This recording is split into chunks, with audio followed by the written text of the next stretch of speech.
मातोश्री पूर्व लोकसभा अध्यक्ष सुमित्रा महाजन द्वारा लिखी गई एक ऐतिहासिक उपन्यास है जो मराठा साम्राज्य की महान वीरांगना पुण्यश्लोक अहिल्याबाई होलकर के जीवन और संघर्षों पर आधारित है।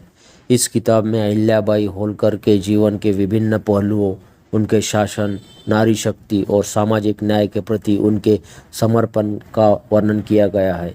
पुस्तक की मुख्य बातें: अहिल्याबाई का प्रारंभिक जीवन। किताब में उनके जन्म से लेकर विवाह तक के जीवन को। विवाह और परिवार। अहिल्याबाई का विवाह खंडेराव होलकर से हुआ था। उनके ससुर मल्हारराव होलकर ने उन्हें बहुत प्रोत्साहित किया, लेकिन उनके पति और ससुर की मृत्यु के बाद अहिल्याबाई ने राज्य की बागडोर संभाली।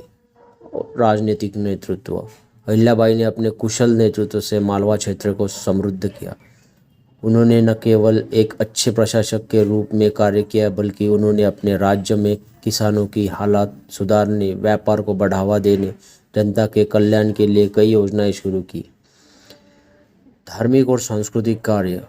अहिल्याबाई ने भारत के विभिन्न तीर्थों स्थानों पर मंदिरों का निर्माण कराया और धार्मिक स्थलों के संरक्षण में अहम भूमिका निभाई। उनकी दृष्टि में धर्म और प्रशासन का एक आदर्श संतुलन देखने को मिलता है।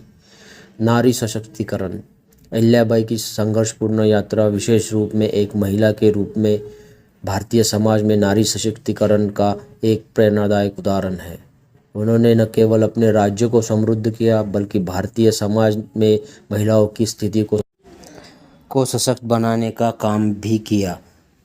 अहिल्याबाई की मृत्यु के बाद भी उनकी प्रशासनिक नीतियाँ, उनके द्वारा किए गए समाज सेवा कार्य उनके राज्य में और पूरे भारत में प्रशंसा के पात्र बने रहे।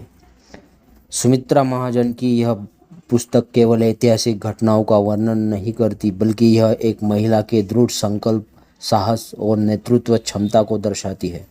मातोश्री एक प्रेरणादायक कथा है जो हमें यह सिखाती है कि किस प्रकार से साहस और समर्पण से किसी भी चुनौती का सामना किया जा सकता है।